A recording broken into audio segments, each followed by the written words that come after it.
A'udzu billahi minasy syaithanir rajim. Bismillahirrahmanirrahim. Wat-tur wa kitabim mastur fi raqqim mansyur wal baitil ma'mur was saqfil marfu' wal bahril masjur. Inna azaba rabbika lawaqi' ma lahu min dafi'.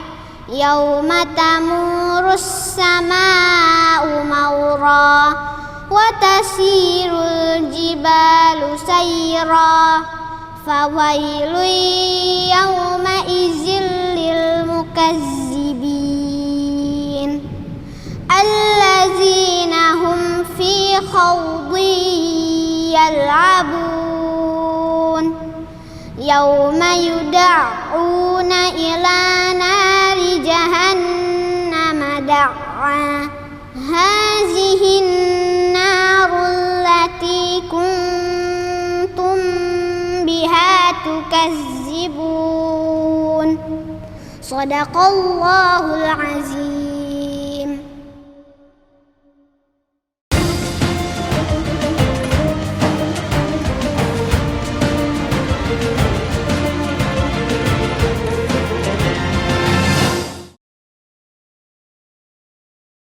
Bismillahirrahmanirrahim. Assalamualaikum warahmatullahi wabarakatuh. Alhamdulillahi rabbil alamin. Wassalatu wassalamu ala rasulillahil karim Nabiyyina Muhammadin wa ala alihi wa sahbihi wa dhurriyyatihi wa ummatihi ila yaumiddin wa ba'du.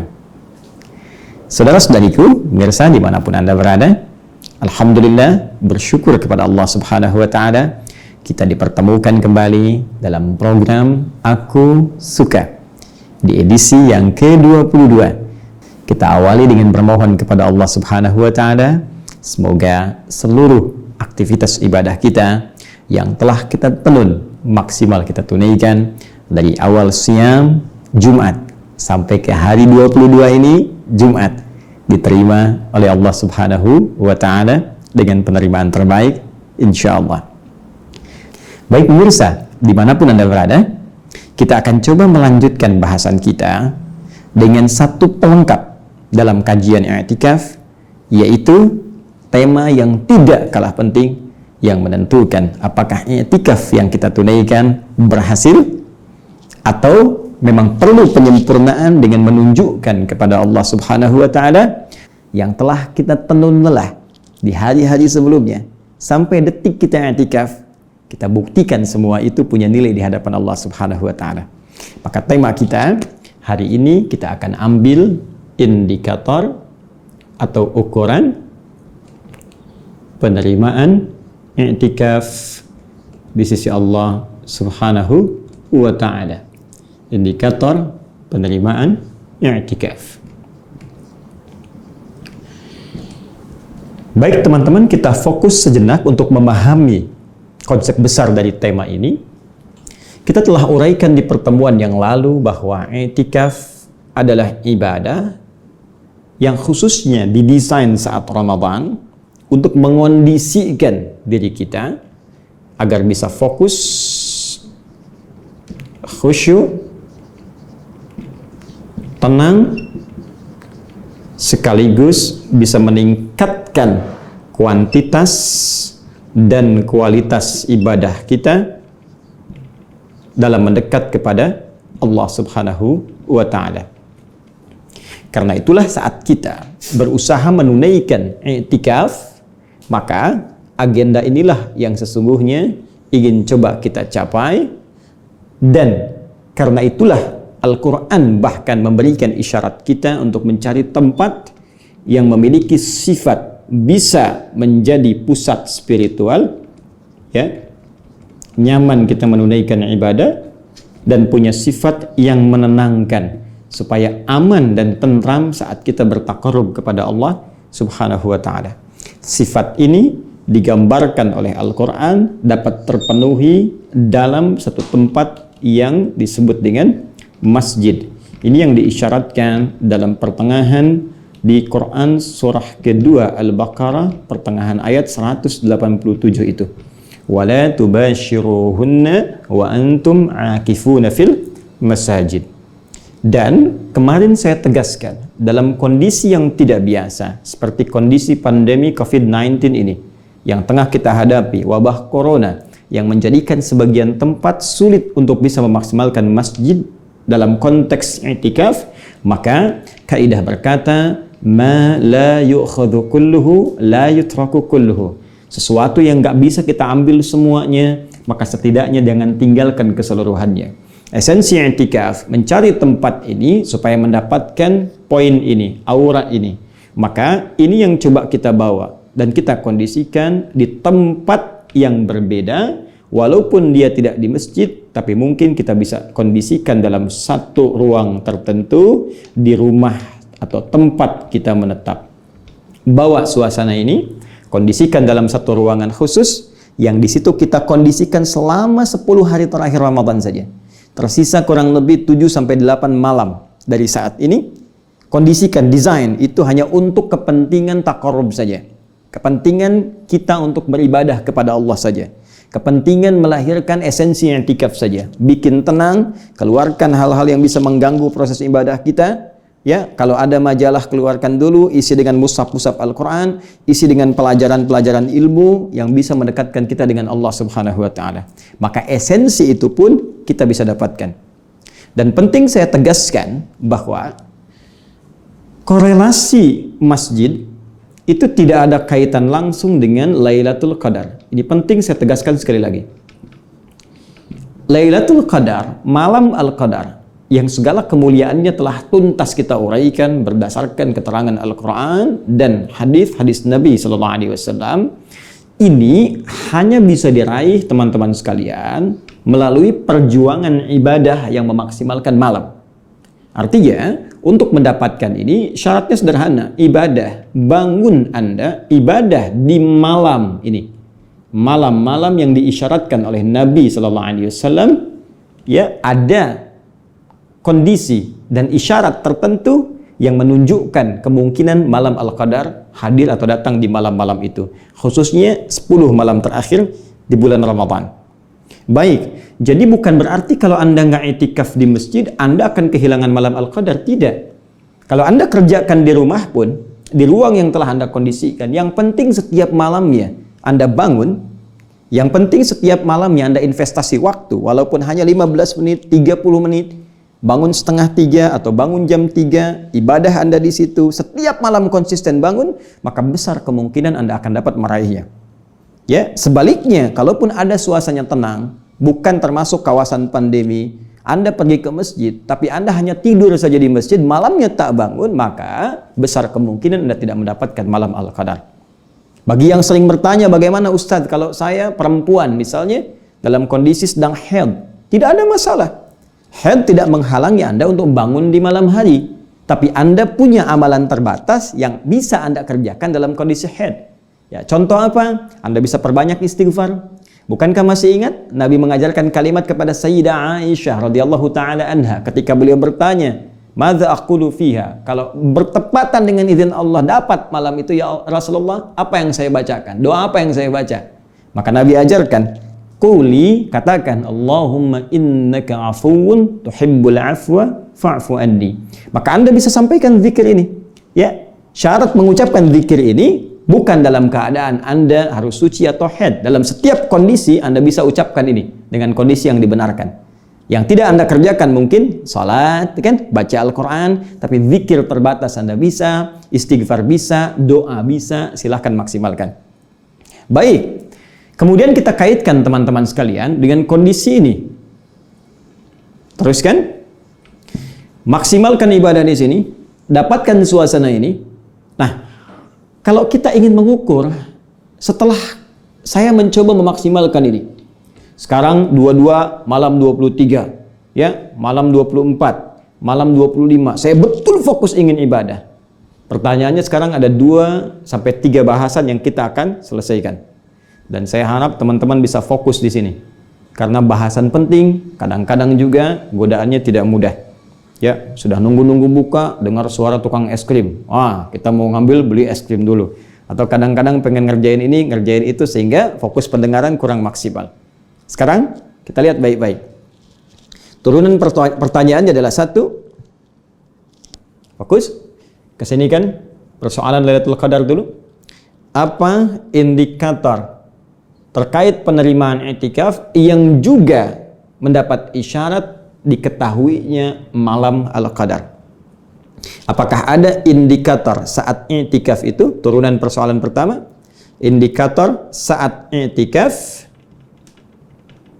hadirnya isyarat malam Al-Qadar. Anda sedang i'tikaf kan salah satunya berusaha mendapat malam Al-Qadar. Apa indikator ketika i'tikaf itu tiba-tiba terasa ini kayaknya malam Al-Qadar nih? Ya, apakah ada petunjuknya di Al-Qur'an? Kita akan turunkan dulu satu itu. Yang kedua, spesifik tentang penerimaan seluruh ibadah yang ditunaikan saat i'tikaf, termasuk i'tikaf ya. Apakah i'tikaf saya diterima oleh Allah? Apakah ibadah-ibadah saya saat i'tikaf diterima oleh Allah? Apa indikator penerimaan i'tikafnya? Indikator terkait penerimaan i'tikafnya. Dan yang ketiga, yang tidak kalah penting, ketika i'tikaf saya diterima, maka apa yang akan saya peroleh dari Allah Subhanahu wa Ta'ala? Ya, apa yang bisa dihasilkan dari hasil i'tikaf itu? Apa yang akan Allah berikan kepada kita? Kalau kita ingin ambil manfaat i'tikaf itu, ketika telah kita lakukan dengan sempurna, apa manfaatnya terkait dengan kehidupan kita sebagai hamba Allah Subhanahu wa Ta'ala? Baik, kita fokus pada bagian yang pertama. Kembali dibuka Quran surah 97 Al-Qadar. Jika kita ingin spesifik mencari isyarat saat i'tikaf tentang rasa akan hadirnya malam Al-Qadar. Yuk kita bacakan sama-sama. Bismillahirrahmanirrahim. Inna anzalnahu fi lailatul qadar. Sungguh kata Allah, dengan segenap keagunganku, aku akan sampaikan berita yang sangat besar, yaitu Al-Quran diturunkan di malam Al-Qadar. Wa ma adraka ma lailatul qadar. Tahukah Anda, kata Allah, apa istimewanya malam Al-Qadar itu? Baik. Lailatul Qadri khairum min alfi syahr. Malam Al-Qadar, keistimewaan pertama dari segi korelasinya malam ini dengan peningkatan limpahan pahala, maka seluruh amal ibadah yang ditunaikan bersamaan dengan malam itu, maka nilainya lebih dari 1000 bulan. Bahkan lebih baik. Artinya kalau ada orang ibadah 1000 bulan pun tetap lebih baik yang di malam itu. 83 tahun Anda terus sholat tanpa henti, sholat. Maka bagi orang yang ibadah di malam Al-Qadar, kalau dia khusyuk benar diterima, tetap yang lebih baik di malam itu. Dan pahalanya lebih daripada itu. Ya, dari apa yang kita hitung-hitung dari segi pahala. Baik, sekarang selanjutnya. Tanazzalul malaikatu warruhu fiha biizni rabbihim min kulli amr. Masuk bagian selanjutnya, ini yang sangat menarik. Pada saat itu malaikat turun. Ya, saya tuliskan begini teman-teman. Ini izin saya hapus dulu ya, yang ini. Bismillah. Saya agak cepat. Malaikat. Ya, saya tuliskan begini. Malaikat. Waruh, please. Ya, Jibril alaihissalam. Kalau dikatakan malaikat, berarti bentuknya jamak. Menunjuk banyak. Tunggalnya disebut malak. Malakun itu satu. Ya, malaikatnya satu. Malakun satu. Jelas? Di surat Yusuf disebutkan, ya, ma hadza basyara, in hadza huwa illa malakun karim. Ini sih bukan manusia. Ini malaikat yang nyamar dalam rupa manusia. Demikian sosialita itu saat kumpul-kumpul, ya, ngegosipkan Yusuf alaihissalam, diminta keluar kemudian oleh istri pembesar Mesir. Keluarlah Nabi Yusuf alaihissalam, kaget mereka sampai tak sadar pisau yang dipegang untuk memotong buah itu melukai jari jemari mereka. Mereka berkata, ini sih bukan manusia, ini malaikat yang menyamar dalam rupa manusia.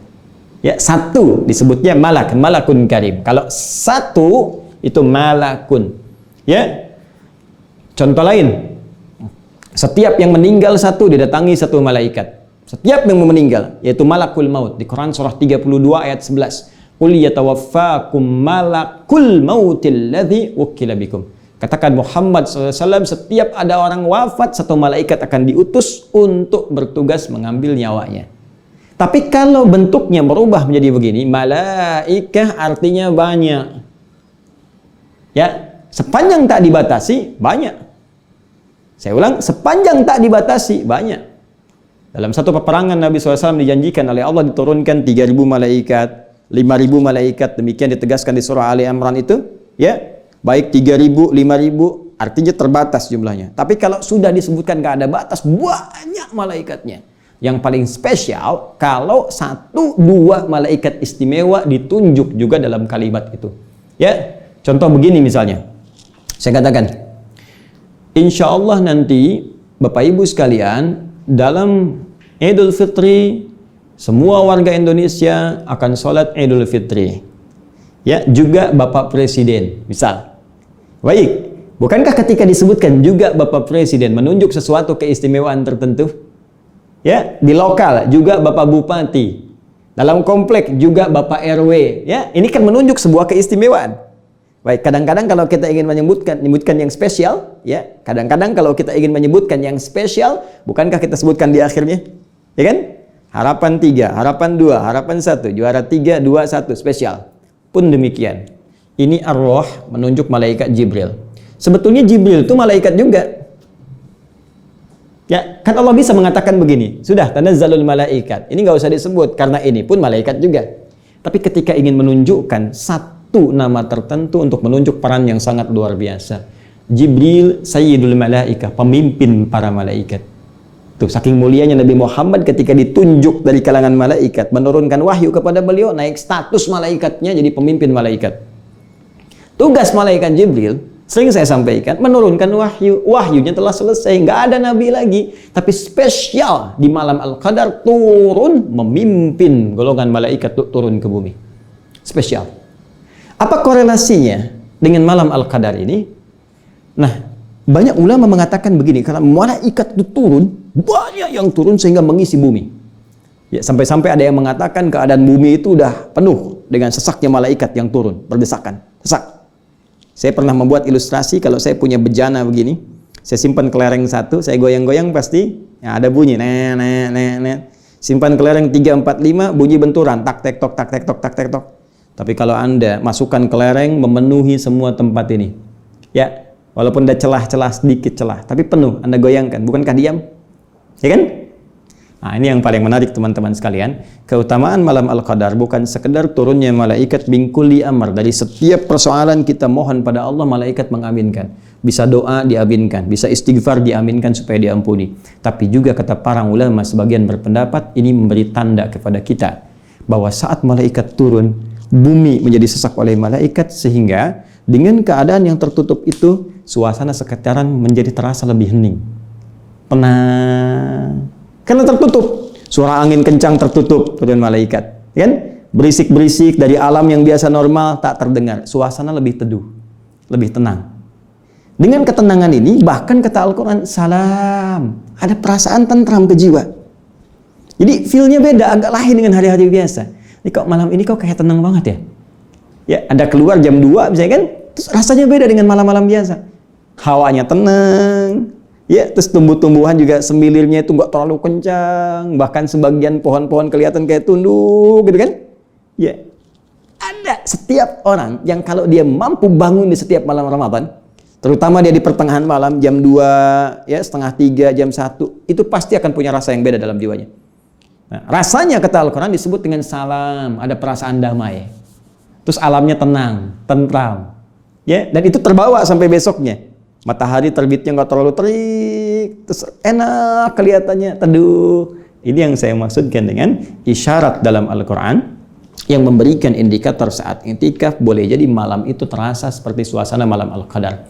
Apa indikator utamanya? Lahir ketenangan, baik yang didapatkan dalam rasa di jiwa, di hati kita, juga yang bisa diamati dalam alam semesta, di alam. Ya. Dulu saya pernah dapat informasi juga ada NASA yang mencoba mencitra, menggambar gitu kan, ya kondisi alam dalam setiap malam Ramadan. Dilihat dan spesifik pada malam tertentu di penghujung Ramadan, 10 malam terakhir ada kondisi yang berbeda dengan malam-malam lainnya. Tapi ini tentunya setiap perasaan kita mungkin akan berbeda satu dengan yang lainnya. Disinilah ada sebagian ulama yang berpendapat boleh jadi di sebagian tempat dengan tempat yang lain suasana malam Al-Qadar akan terasa berbeda. Termasuk didukung oleh data perbedaan waktu yang mungkin tidak sama. Dengan Amerika kita beda 11 jam.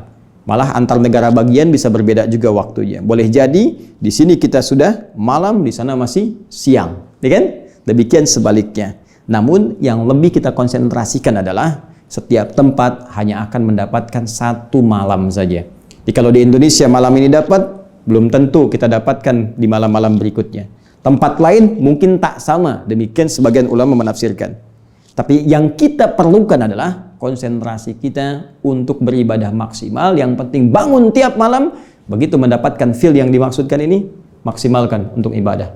Kita nggak usah sibuk mengurusi sesuatu yang tidak ada hubungan dengan kita. Kenapa kita sibuk bertanya, Ustadz kalau ini di sini, sana belum malam, sana belum siang. Anda cukup pikirkan di mana Anda tinggal, malamnya kapan, di situ Anda ibadah. Urusan menurunkan Al-Qadar itu urusan Allah Subhanahu wa Ta'ala. Jangan mengatur sesuatu yang sudah diatur, hanya membuang energi kita dan tidak melahirkan manfaat yang bisa kita hasilkan. Jadi, tuntas bagian yang pertama, maksimalkan ibadah dan rasakan yang mungkin kita bisa hadirkan, yang dengan itu boleh jadi suasana malam Al-Qadar bisa dirasakan. Yang kedua, Ustaz, alhamdulillah saya sudah berjuang untuk i'tikaf. 1, 2, 3, 4 sampai yang terakhir. Telah selesai saya ibadah. Saya tunaikan sholatnya, saya coba baca Al-Quran, saya belajar. Di mana ukuran penerimaan ibadah i'tikaf saya? Apa indikatornya? Nah, teman-teman, ini bisa kita telusuri dengan persamaan-persamaan ayat Al-Quran berikut. Ini kita harus gunakan pendekatan pengetahuan, ya. Jadi bukan mencocokkan sesuatu atau yang orang banyak bicara tentang cocok logi dan sebagainya, tidak. Kita dasarnya dasar pengetahuan, dan dengan dasar ini kita diminta saling menghormati dengan orang lain, termasuk pandangan ustadz-ustadz lain. Jika ada satu perbedaan, jangan biasakan untuk mencela. Ya, karena boleh jadi setiap orang bicara dengan dasar ilmunya masing-masing. Anda tak sepakat, hargai orang lain. Ya, cukup dengan kalimat para ulama kita mengatakan, ya Masya Allah, beliau ilmunya banyak, luar biasa. Cuma dalam persoalan ini, saya kurang sependapat. Selesai. Dibandingkan, Anda tidak sepakat, tapi Anda mencela orang lain atau memberikan kalimat-kalimat yang tidak pantas. Itu pun bisa merusak nilai puasa kita. Baik, kembalikan ke sini. Teman-teman sekalian, perhatikan baik-baik. Ada yang sangat menarik ketika Allah Subhanahu wa Ta'ala memberikan gambaran kepada kita bahwa fokus i'tikaf dalam kondisi normal ditunaikan di masjid. Ya, ini kita dapatkan tadi persamaannya di Quran surah kedua ayat 187. Kemudian untuk ibadah di masjidnya diturunkan oleh Allah tipikal pemakmur masjid di Quran surah ke-9 ayat 18. Ini yang telah kita gali kemarin. Dari mulai menunjukkan ibadah dengan kekuatan iman yang diarahkan untuk mengingat hari akhirat. Kemudian maksimalkan salat, bahkan ini didukung oleh hadis Nabi sallallahu alaihi wasallam, man yaqum lailatul qadri imanan wa ihtisaban ghufira lahu ma taqaddama min dhanbi. Kemudian juga berorientasi untuk mau berzakat, ya, dia introspeksi tentang harta yang Allah titipkan kepadanya, dia siapkan zakatnya, ya, termasuk nanti yang spesifik disiapkan saat menjelang Idul Fitr. Kemudian juga dia berusaha menata diri untuk melahirkan satu aktivitas yang menghadirkan sifat khasyah, sifat takut kepada Allah Subhanahu wa Ta'ala, terutama dengan dasar pengetahuan. Nah, Ayat ini paling menarik sekali, ditutup dengan kalimat akhir fa'asa ulaika ayyakunu minal muhtadin. Orang-orang yang bisa menghidupkan masjid ini dengan ibadah-ibadah ini, ibadah pokok, ya, dia isi dengan maksimal ibadah pokok ini, maka di akhir kata Allah fa'asa ulaika ayyakunu minal muhtadin, maka Allah akan berkenan menjadikan mereka termasuk kalangan muhtadin. Masya Allah, orang-orang yang mendapat petunjuk dari Allah Subhanahu wa Ta'ala. Ya, muhtadin, ini nih indikatornya. Termasuk kalaupun ditarik suasana ini ke rumah, karena ke masjid tidak memungkinkan, dan kita maksimalkan ibadah yang ini, ya, ibadah masjid ini kita maksimalkan dalam kondisi di rumah, suasananya kita buat seperti halnya kita merasakan di masjid, maka indikatornya tidak berubah. Orang-orang yang memaksimalkan ini, kata Allah, fa'asa ulaika ayyakunu minal muhtadin. Ya, ihtada, yahtadi, ihtada, ya, orang minta hidayah, Masya Allah, dapat dia hidayah, berusaha mendapatkan hidayah Allah, berusaha mendapatkan petunjuk Allah, ya, maka orang-orang yang disebut dengan muhtadin, orang-orang yang mendapatkan, meraih petunjuk Allah Subhanahu wa Ta'ala. Ini berasal dari kata ihtada, tasrif sarafnya ihtada yahtadi. Kemudian akar katanya dari turunan logohnya berasal dari kata hada. Baik, dari kata hada bentuk petunjuknya disebut dengan hudan dalam Al-Quran. Bisa hidayah, bisa hudan. Telah saya terangkan keseluruhannya. Baik, hudan, ini sifatnya. Muhtadin orangnya. Kata kerjanya ihtada. Akar kata utamanya hada, pemberiannya hudan. Jadi kalau kita terjemahkan dengan izin Allah, berkenan menjadikan mereka orang-orang yang mendapatkan hudan, petunjuk Allah Subhanahu wa Ta'ala. Jadi indikator keberhasilan orang yang menunaikan i'tikaf, pasca i'tikaf dia memperoleh hudan dari Allah Subhanahu wa Ta'ala. Ya, saya ulang, indikator keberhasilan, indikator keberhasilan orang yang telah menunaikan i'tikaf, dia menjadi muhtadin, ya, mendapatkan hudan dari Allah Subhanahu wa Ta'ala. Zidnahu huda dalam bahasa Al-Quran, kami tambahkan hudan kepada mereka. Ya, baik, fokus. Orang yang berhasil i'tikaf, maka dia akan mendapatkan hudan. Pertanyaan selanjutnya, apa ciri-ciri orang yang mendapatkan hudan? Maka diurut dan diterangkan kembali secara spesifik di Quran. Surah kedua Al-Baqarah ayat 2 sampai ayat 5. Ini poinnya. Masih ingat bacaannya? Dzalikal kitabu la raiba fi hudan lil muttaqin. Al-Quran jangan pernah diragukan semua kandungan isinya. Al-Quran akan memberikan hudan, petunjuk, jalan keluar terbaik, solusi, jalan menuju kesuksesan bagi orang takwa. Jadi hudan Allah akan berikan bagi orang takwa. Sekarang, jangan selesai dulu, sebentar. Hudan Allah akan berikan bagi orang takwa. Fokus baik-baik, teman-teman sekalian. Bukankah saat puasa kita mencoba diri untuk menjadi orang takwa? Lihat rumus lagi, Quran surah kedua ayat 183. Dzalikal kitabu la raiba fi hudal lil muttaqin. Itu yang Al-Baqarah ayat ke-2. Sekarang Al-Baqarah 183, baca. Kembali, ya ayyuhalladzina amanu kutiba alaikumus syiyam kama kutiba alal ladzina min qablikum la'allakum tattaqun. Hai orang-orang beriman, diwajibkan atas kalian menunaikan puasa seperti orang dulu pun dikenai kewajiban yang sama untuk puasa. Ya, supaya apa? Supaya menjadi pribadi yang takwa. Ya, kita i'tikaf dalam konteks puasa supaya menjadi orang takwa. Saat jadi orang takwa Allah berikan hudan. Apa ciri orang mendapatkan hudan? Perhatikan baik-baik. Bukankah saat i'tikaf kita mencoba meningkatkan iman? Iman kalau meningkat, naik, maka gambarannya di bahasa Arab menggunakan kata kerja mudhari. Mudhari itu terus bertambah. Ya, sekarang, sedang, nanti, terus. Kalau sekarang punya, telah punya, amana, akan terus meningkat, yu'min.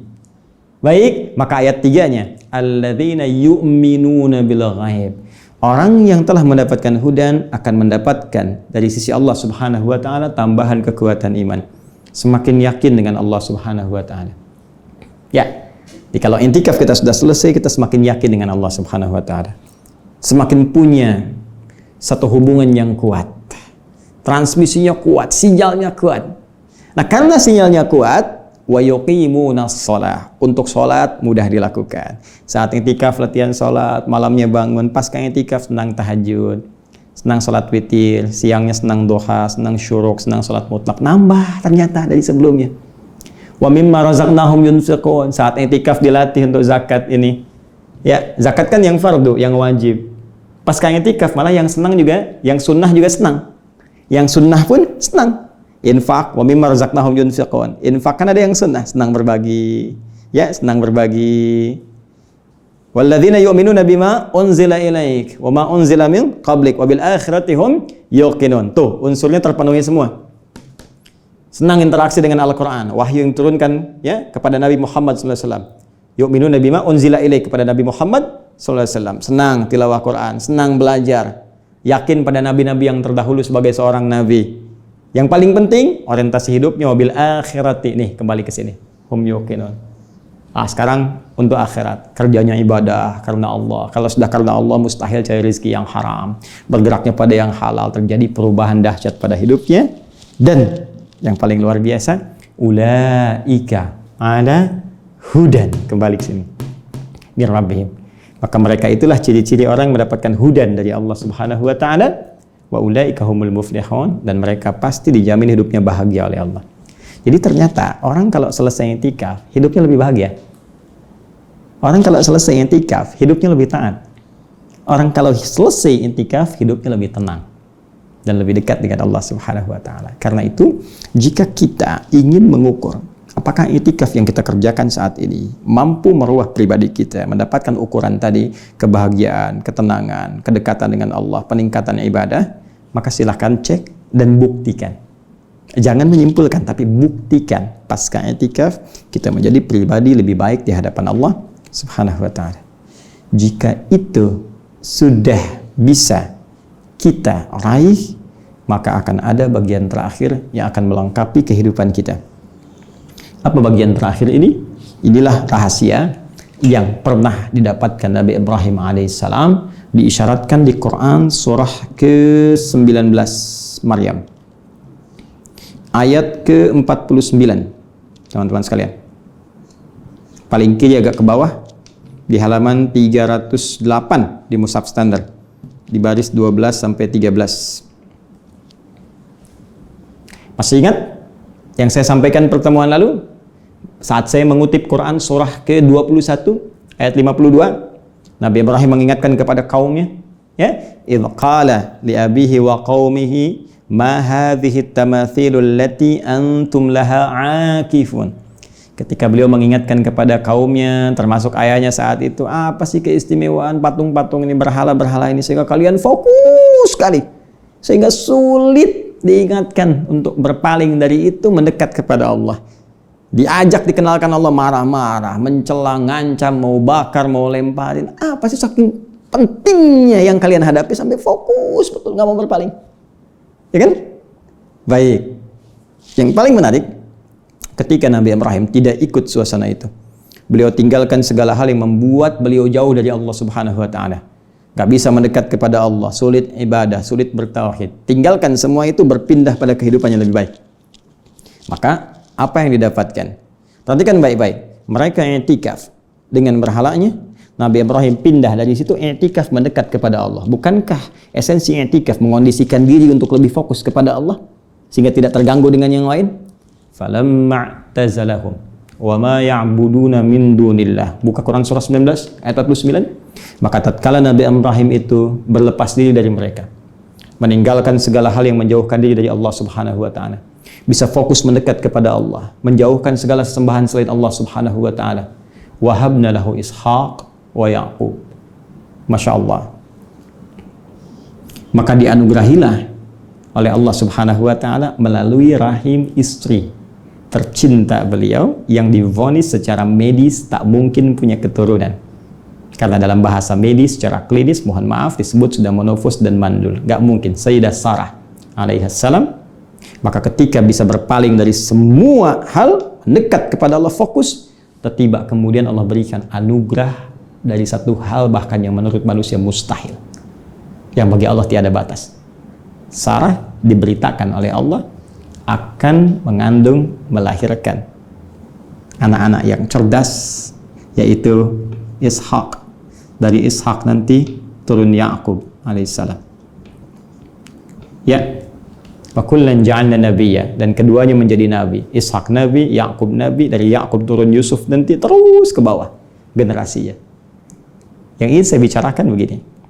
Ketika Nabi Ibrahim memberi contoh kepada kita yang ditunjukkan oleh Allah Subhanahu wa taala supaya jadi miniatur kehidupan nanti sempurna di masa Nabi Muhammad sallallahu alaihi wasallam. I'tikaf kalau benar kita kerjakan, melatih diri kita meninggalkan segala yang tak penting dalam hidup. Berhala dulu bentuknya patung. Sekarang bisa berubah jadi uang, pekerjaan, ya, TV, media sosial. Betapa banyak orang saat adzan masih fokus asik bikin status. Betapa banyak orang saat panggilan sholat masih sibuk, ya, dengan tontonan, dengan pekerjaan yang sebetulnya bisa ditunda. Nah, orang alumni i'tikaf, kalau dia benar i'tikafnya, dia bisa menata waktunya. Waktu sholat, dia sholat. Ketika panggilan adzan, yang lain dia tinggalkan. Kalau Anda sudah bisa begitu, maka bonusnya Allah akan cepat mengabulkan doa kita. Sekalipun yang kita minta akan bagi sebagian orang itu sifatnya mustahil. Kalau memang apa yang kita minta menjadi kebutuhan dalam kehidupan dunia dan kebaikan akhirat kita. Ini rahasia di balik penerimaan ibadah i'tikaf. Karena itu jangan anggap ringan i'tikaf. Sekalipun tak mampu kita ke masjid, maka hadirkan suasananya di rumah. Dekati Allah Subhanahu wa taala di waktu-waktu yang mustajab, dan nanti di akhir silahkan Anda lihat kejadiannya. Bedakan rasanya, rasakan bedanya, dan pasti akan terasa bedanya. Saya kira itu yang bisa kami uraikan dalam kesempatan sesi kali ini. Masih ada hari ke-23 untuk kita membahas sesuatu yang kadang-kadang orang tidak ingat, untuk bisa memaksimalkan potensi ibadah ini, yang ternyata ibadah itu pun hanya ada saat Ramadan dan nilainya besar di sisi Allah Subhanahu wa taala dan punya keistimewaan tersendiri. Apakah ibadah itu? Bagaimana cara mengaturnya? Seperti apa memaksimalkannya? Kita akan simak pada Aku Suka edisi ke-23, masih di channel yang sama, Adi Hidayat Official. Selamat berbuka, semoga Allah menerima siam kita. Subhanakallahumma wa bihamdika asyhadu an la ilaha illa anta astaghfiruka wa natubu ilaik wa akhiru da'wana alhamdulillahi rabbil alamin. Assalamualaikum warahmatullahi wabarakatuh.